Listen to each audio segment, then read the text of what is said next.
So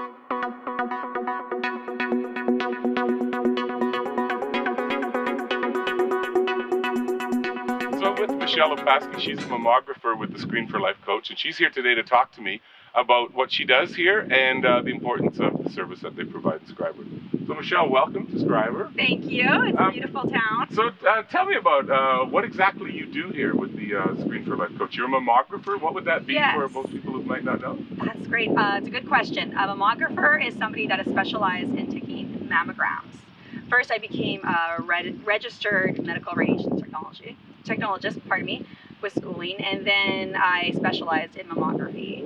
And I've been traveling around northwestern Ontario providing breast screening services to all the ladies in our region. What schooling or education did you have to go through to qualify to have this position? So any type of X-ray position, you have to start off taking a medical radiation technology diploma. So that's usually through any college. Myself, I went to school in Calgary, and I moved out to Thunder Bay shortly after. I worked 15 years in X-ray and CT scan, decided I needed a change from the hospital environment, and got trained in mammography.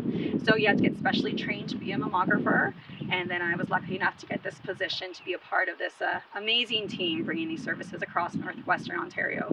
So Michelle, would you say that this is a growing industry in a way, that there's good opportunities for people for jobs in this industry? Absolutely. I believe any healthcare profession, as we've known in the past year with COVID, is we need healthcare. We need nurses. We need X-ray technologists. We need more.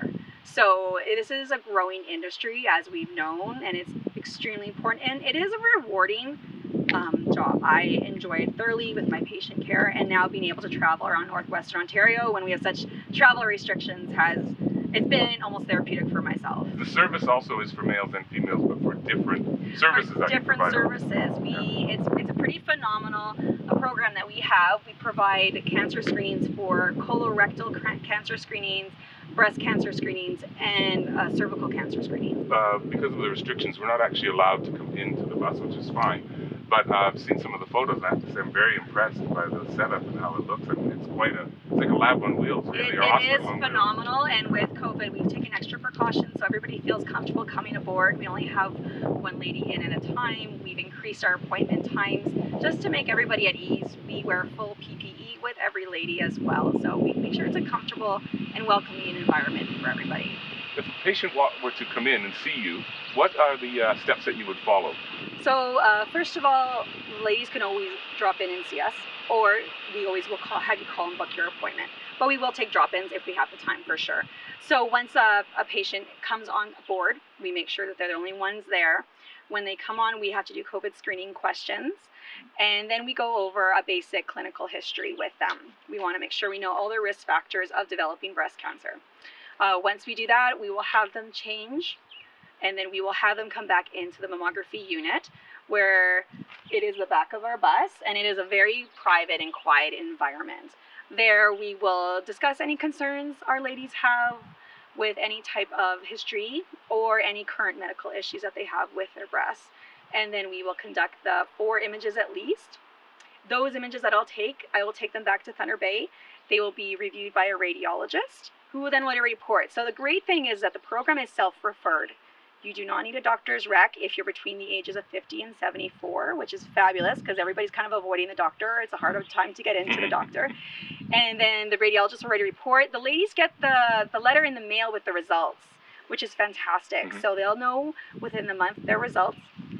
And that also goes to their doctor too. So their doctor will have a record of that as well. If by chance there is something of concern, they will be contacted by our patient navigator, who will call to arrange further testing, which may be additional views, which they would have to go to an actual site, probably the Linda Buchan Center, or go for an ultrasound at the nearest able place that has ultrasound available to them. And then from there, they are followed with that patient navigator to possibly get a biopsy or continue on screening with us again. Great. Yeah, so we take it very seriously, and we do follow our ladies very closely. Now, how important would you say it is to have a mobile service like this? Like, obviously in Schreiber, we are in a rural community, and it is a few hours to get up to a hospital. And in fact, sometimes you can't even get appointments for maybe months and months and months. And it seems to me like having a service like this, where it's just so much more readily available. Like you could literally, like you said, you could pop in almost. Yes. And just go up the street as opposed to. Yeah, exactly. I think it's fantastic because most people, so we're traveling, we go all the way to Wawa and Chapleau. And if they don't have mammography available for screening, they're not going to get their screening. They're not going to drive 6 hours away for a simple test. But if we come to them, we can screen them, we can catch breast cancer early, we can prevent further complications. So to bring the services is phenomenal, where most people wouldn't get screened. Because if we're in your backyard, why not get screened instead of driving hours away for a simple test when you don't want to travel anywhere right now, especially. So it is a phenomenal service, and the ladies that we serve are so appreciative, and we're just, it's such a rewarding job to be able to offer that service to them. Thanks for the wonderful service you provide, and thank you. I'm glad you like getting out on the road. By Love the way, it. are you the bus driver? No, you'll speak with Donna, bus driver, and it's pretty amazing how she parks and moves this bus around. Hi Donna, and welcome. Thanks for talking to me. Thank you for having us. Now the first question I have to ask you would be, what is your role in this service? What do you do? So I'm a registered nurse, and I've been given special training to do pap tests on women aged 21 to 70. And I've also been given special training to write requisitions for the FIT test, which is the colorectal screening. We actually fill out the forms and then you receive the packet in the mail. But I've also been given special training to drive the bus, so I have my DZ license. That's as well. great. When I arrived, I looked at this thing and I said, is there a bus driver? I got these two ladies who are nurses who also driving the bus. So one of the things that people want to know when they come to a place like this is, what is the procedure? Like, obviously some are walk-ins, but getting appointments and stuff like that. So if you could tell me a little bit about the what you would do to get an appointment, for instance, for here, and then what to expect when you arrive. Sure. So it's best if you call our office in Thunder Bay, 807-684-7777, and they will give you an appointment. And then we are given a list each day with appointments every 25 minutes for mammograms, for PAPs, and for FIT tests. And so you would come at your appointed time, knock on the door, and we'd ask you to wear a surgical mask now with COVID. And you come inside, we check off your personal data, address, phone number, and then we are going to ask you some questions about the particular tests you're here for.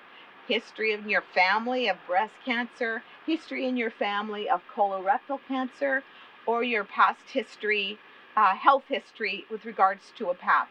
So then we just usher you into the rooms where we do these tests, and we want you to feel as comfortable as possible.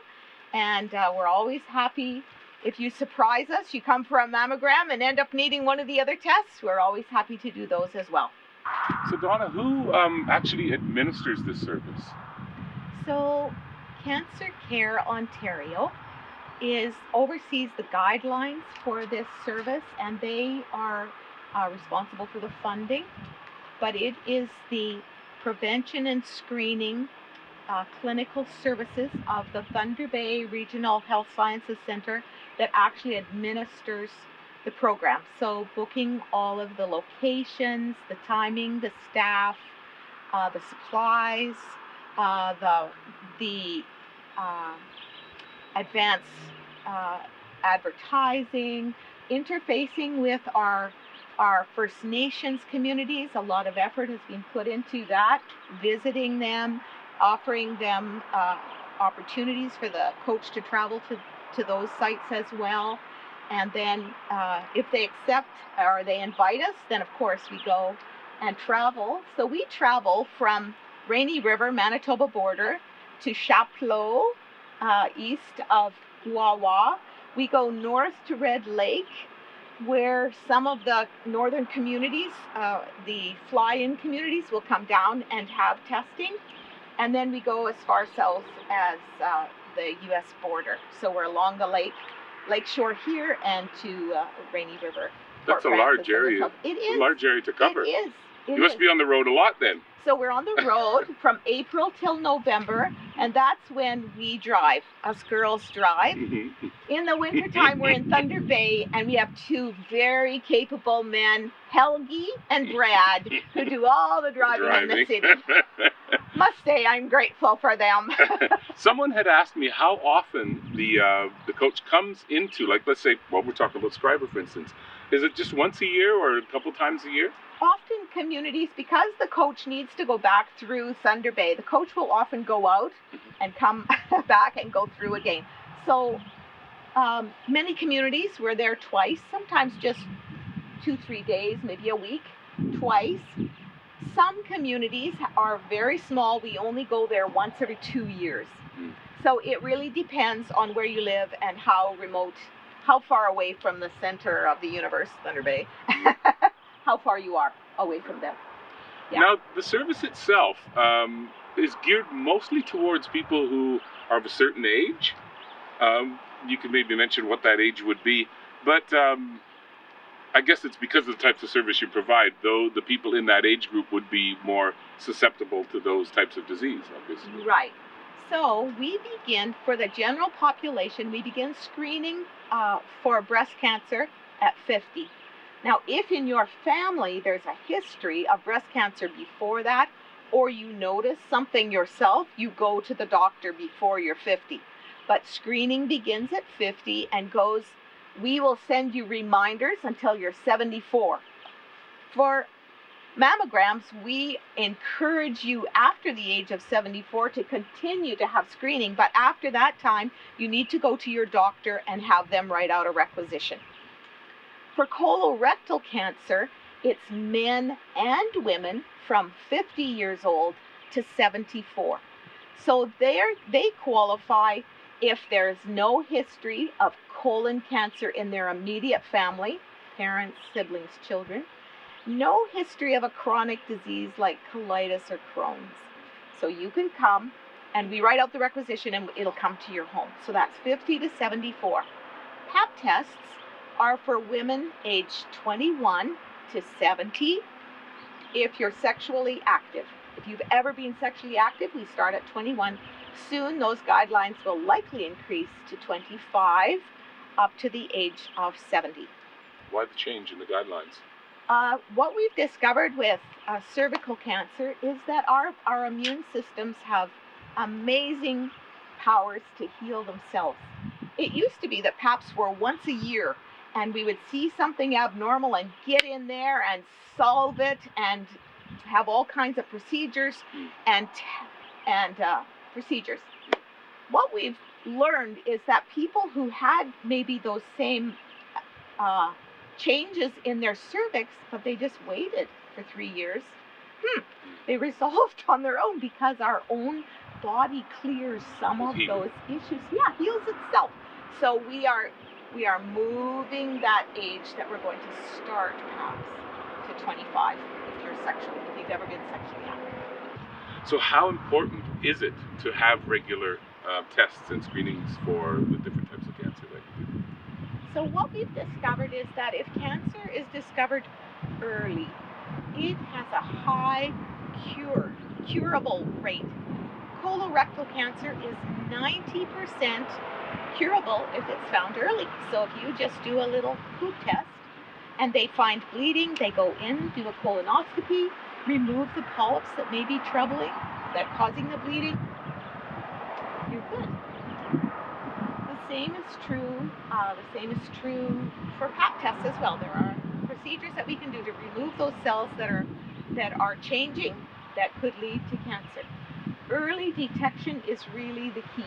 And the same with breast cancer. We want to catch it early so that we can have procedures done to remove the offensive cells and you can live a long, happy life. I want to thank you, Donna, for coming out and coming to Schreiber, especially on your lovely bus here, and taking the time to talk with us about the services that you provide. Thank you very much. Thank you. We love coming to Schreiber. Parked right here. Many times you've come. There's been a lovely bear over here grazing. Now this time I'm sorry, none of the ladies arranged for that, but maybe next time. Thank you. Thanks, Don.